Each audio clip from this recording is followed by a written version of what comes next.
Today we'll be doing subject science of class 9th. See, in the last videos we have done till here states of matter. Our next topic is states of matter. Matter के properties के बारे में हमने complete कर लिया था. Let us see its three states. Matter exists in three states: solid state, liquid state and gaseous state. So how many states are there? Three states.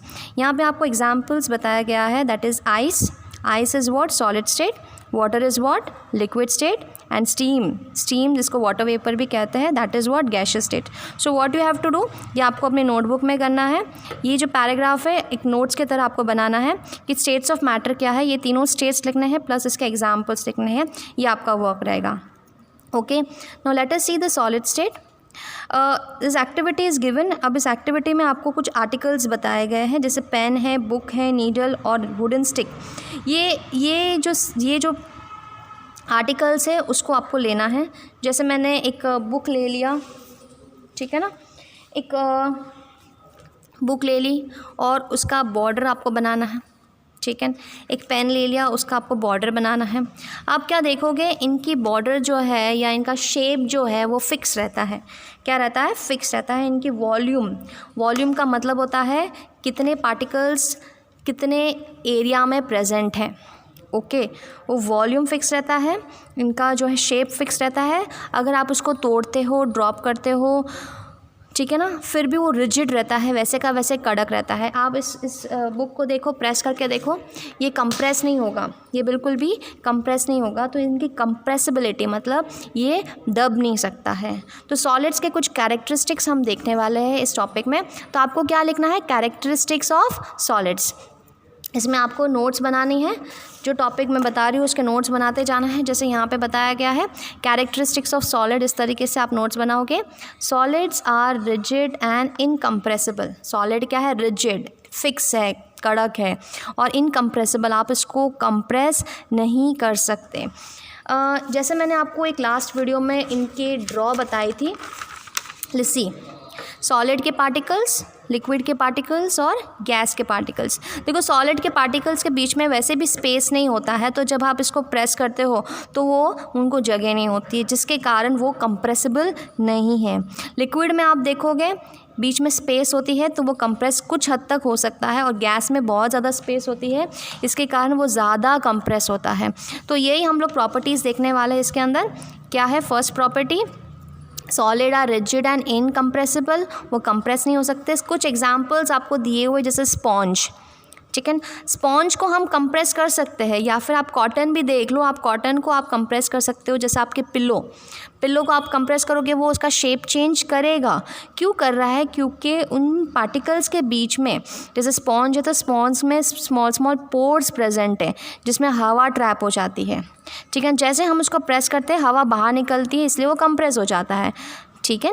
तो इसलिए कुछ पार्टिकल्स कंप्रेस हो रहे हैं, मगर क्यों हो रहे हैं? क्योंकि उसके अंदर स्पोर्स है, छेद होती है, जिसके कारण वहाँ पे एयर ट्रैप होता है. नेक्स्ट पॉइंट क्या है?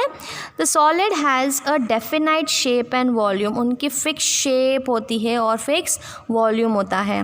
क्यों? क्योंकि उनके पार्टिकल्स जो है स्ट्रॉन्ग फोर्स ऑफ अट्रैक्शन से बाइंड है.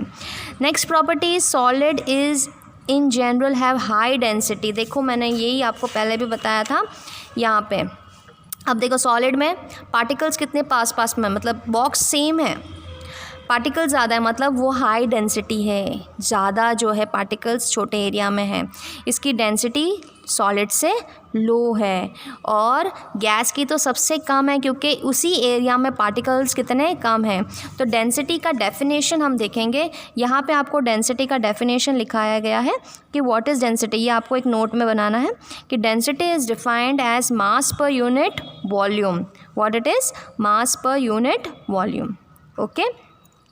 इन solid intermolecular forces are strong. अब पार्टिकल्स पास में है, जब पार्टिकल्स पास में होता है तो उसका फोर्स क्या होता है? ज़्यादा होता है, ठीक है ना. और उसमें काइनेटिक एनर्जी, वो फोर्स ज़्यादा होने के कारण वो ज़्यादा हिलता नहीं है.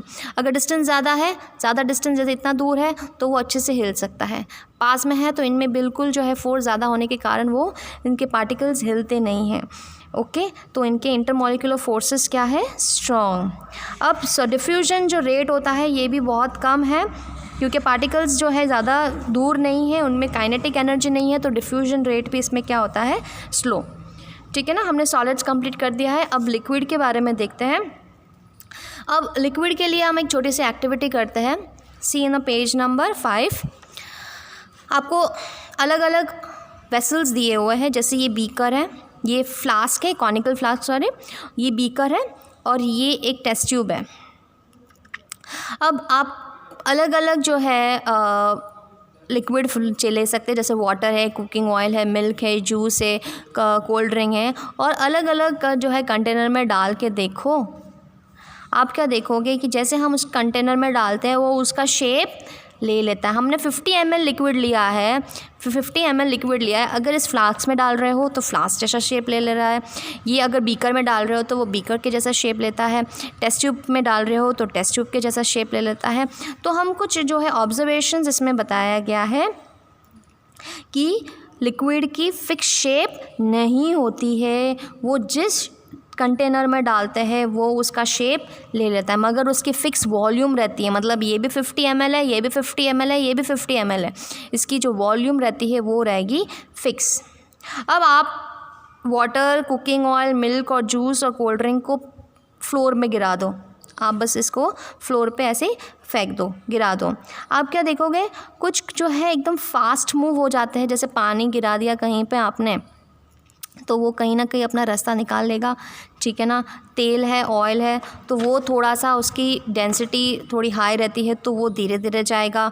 जूस है, उस हिसाब से मिल्क है, तो उनकी जो स्पिलिंग है, मतलब आप कहीं गिराते हो तो वो कहीं ना कहीं रास्ता बना देता है, ठीक है ना। वो एक जगह से दूसरी जगह पे मूव कर सकता है, तो मतलब वो डिफ्यूजन दिखाता है। क्या दिखाता है? वो डिफ्यूजन दिखाता है। From high level to low level पे वो मूव कर सकता है, ठीक है ना। तो इस पूरे एक्टिविटी में हमने कुछ पॉइंट्स समझे हैं, तो हम देखेंगे लिक्विड की प्रॉपर्टीज़। अब नेक्स्ट हेडिंग आपको लिखना है नोट्स में, the properties of liquid, the general properties of liquid. पहला है liquids have no fix shape, उसकी फिक्स शेप या डेफिनाइट शेप नहीं होती है। वो किसका शेप ले लेता है? कंटेनर का। नेक्स्ट, इनकी वॉल्यूम फिक्स रहती है, ठीक है ना, डेफिनाइट वॉल्यूम है। इनकी डेंसिटी सॉलिड से कम होती है, ये मैंने आपको समझा दिया था। इनका इसकी जो इंटरमॉलिक्यूलर फोर्स ऑफ अट्रैक्शन जो है वो कम है सॉलिड से, मगर गैस से ज़्यादा है। अब यहाँ पे एक नीचे टेबल दिया हुआ है, इसमें ये बताया गया है कि किसकी फोर्स ऑफ अट्रैक्शन ज़्यादा है। जैसे सोडियम क्लोराइड एक सॉलिड है, ठीक है ना। नमक सबसे ज़्यादा इनका फोर्स ऑफ अट्रैक्शन है, फिर शुगर है, फिर वाटर लिक्विड है, फिर अल्कोहल, फिर कार्बन डाइऑक्साइड गैस। तो मॉलिक्यूल किसका जो है कम है, वीक, कम फोर्स ऑफ अट्रैक्शन है गैसेस के, और सॉलिड के सबसे ज़्यादा है। Solids are slightly more compressible than solid, तो ये हल्के से जो है कंप्रेसिबल है, हल्के से जो कंप्रेस हो सकते हैं, दब सकते हैं। डिफ्यूजन रेट हाई लेवल से लो लेवल, वो उसकी लिक्विड की थिकनेस पे डिपेंड होता है। मतलब विस्कोसिटी का मतलब होता है थिकनेस। जैसे पानी है तो उसका थिकनेस इतना नहीं है, ऑयल को देखो चिपचिपा रहता है, तो ऑयल की विस्कोसिटी ज़्यादा है तो वो डिफ्यूजन थोड़ा सा कम दिखाएगा। लिक्विड की विस्कोसिटी कम है तो मतलब जैसे पानी की विस्कोसिटी कम है तो वो ज़्यादा डिफ्यूज़ हो जाएगा, वो फास्ट जो है कहीं गिराने पे वो फ्रीली मूव कर सकता है।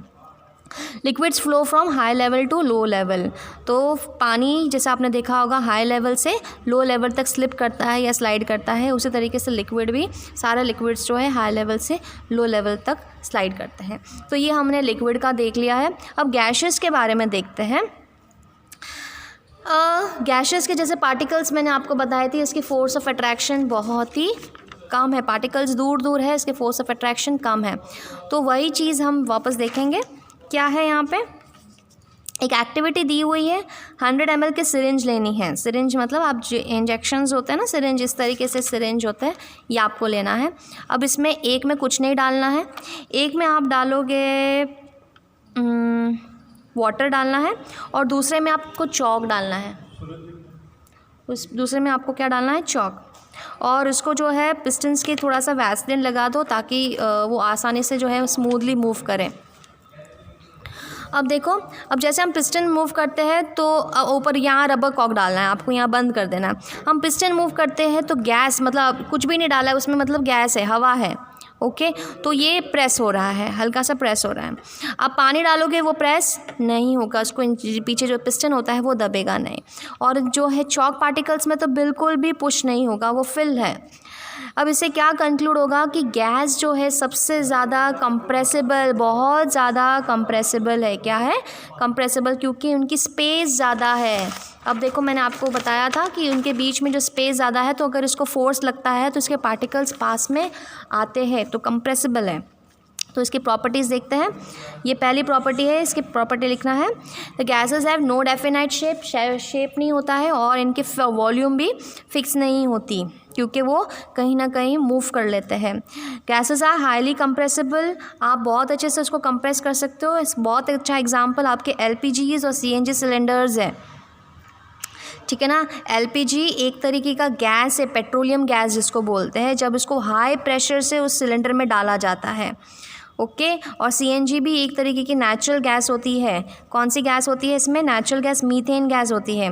तो CNG और LPGs जो है एक तरीके की गैस होती है, उसको कंप्रेस करके लिक्विड फॉर्म में गैस से जो है कंप्रेस करके उसको फिर सिलेंडर्स में डाला जाता है। ओके, गैसेस की डेंसिटी लो होती है और गैसेस बहुत अच्छे से डिफ्यूज़ करता है। इसलिए आपने देखा होगा कि मम्मी जब खाना पकाती है तो जो गरम गरम खाने की खुशबू आपको जल्दी आ जाती है, क्योंकि वो गैस फॉर्म में काइनेटिक एनर्जी ज़्यादा रहती है, जिससे वो आसानी से जो है हाई एरिया से लो एरिया तक पहुंच जाता है। इवन आप जैसे परफ्यूम कहीं लगा दिया आपने, ठीक है ना, किसी बच्चे ने परफ्यूम लगा दिया और आप तक खुशबू आ जाती है, या अगरबत्ती हम जलाते हैं तो अगरबत्ती की खुशबू सब घर में धीरे धीरे फैल जाती है। क्यों हो रही है? क्योंकि गैसेस की डिफ्यूजन रेट सबसे ज़्यादा होती है। ओके, फिर gases can easily move from high pressure to low pressure side. Gases high pressure से लो प्रेशर साइड में आसानी से मूव कर सकते हैं। Plus gases exert pressure on the wall of the container. जैसे एक मैं एग्जांपल बता दूँ, एक बलून ले लेते हैं। ये एक बलून है, बलून में जैसे हम हवा भरते हैं तो उसमें ये एयर प्रेजेंट है। अब वो क्यों ऐसे इलास्टिकली फैलता है? क्यों जैसे हम लोग एयर डालते हैं, एयर क्या करते हैं, बाहर जाने की कोशिश करता है, जिसके कारण वो उस इलास्टिक पे दबाव डालता है और उसकी साइज़ को वो क्या कर देता है, बढ़ा देता है। तो ये वॉल है, कंटेनर का वॉल है, और वो दबाव देता है। अगर कहीं पे भी जैसे इसको होल कर दो तो वहाँ से वो निकल जाएगा। क्यों? क्योंकि वो ऑलरेडी उस वॉल पे क्या कर रहा है, प्रेशर एक्सर्ट कर रहा है। तो यहाँ हमने ये चीज़ बताई हुई है। तो एक और डेफिनेशन यहाँ बन रहा है, ये इस तरफ देखो, प्रेशर किसको कहते हैं? The force exerted per unit area of the wall is called as pressure of the gas, ठीक है ना। तो एक छोटे से एरिया पे कितना दबाव पड़ रहा है उसको क्या कहते हैं? प्रेशर। यहाँ तक हम कंप्लीट कर रहे हैं, हमने ये कंप्लीट कर दिया। और आपको इस तरीके से जैसे ट्राई योर सेल्फ में सेकंड का tabulate the difference between characteristics of states of matter, इस तरीके से आपको करना है। प्रॉपर्टी लिखनी है सॉलिड, लिक्विड और गैस, ये इनकी डिफरेंसेस है, difference between solid, liquid and gas. Property है शेप, सॉलिड की डेफिनाइट होती है, लिक्विड की इनडेफिनाइट और गैस की इनडेफिनाइट। वॉल्यूम डेफिनाइट रहता है, लिक्विड का भी डेफिनेट रहता है, गैस का इनडेफिनाइट। कंप्रेसिबिलिटी नेग्लिजिबल मतलब बहुत कम, लो, ना के बराबर है, ठीक है ना। इसमें लेस देन गैस, गैस से कम होती है, but more then solid. Okay, compressibility gas में हाईएस्ट होती है। डेंसिटी सॉलिड में लेस होती है, लिक्विड में थोड़ी सी ज़्यादा होती है।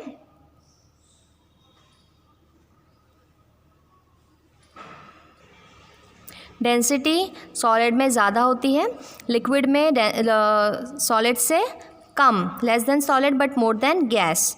और ये डेंसिटी गैस में सबसे लीस्ट होती है, सबसे कम। Most intermolecular force of attraction ज़्यादा होता है, मोर, इसमें लेस होता है, इसमें लीस्ट होता है। डिफ्यूजन इसमें लेस होता है, इसमें मोर होता है। और डिफ्यूजन रेट इसमें सबसे ज़्यादा होता है, मैक्सिमम, ठीक है ना, या हाईएस्ट भी लिख सकते हैं। तो ये आपको अपने नोटबुक में करना है इस तरीके से, प्लस नोट्स भी बनाना है। ये तो मैंने इसका क्वेश्चन बताया है सेकंड का, इस तरीके से आपको टैबुलेट करके बताना है, ठीक है ना।